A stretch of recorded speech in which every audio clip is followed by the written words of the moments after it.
হ্যাঁ ঠিক আছে। আগে ধূপটা জ্বালুক না।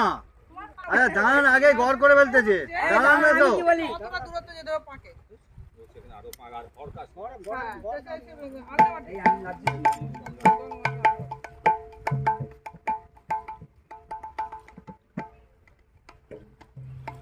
করো আগে জলেতে আঙুল দিয়ে, এটা ডাঙায় কাটো, ডাঙায়।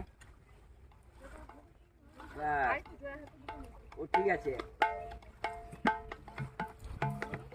করে নিয়ে আগে ছোটগুলো ডুবিয়ে নাও। হ্যাঁ ছোটগুলো আগে ডুবিয়ে নাও, একটু একটু কাদা হবে, পড়ে না যাও। এই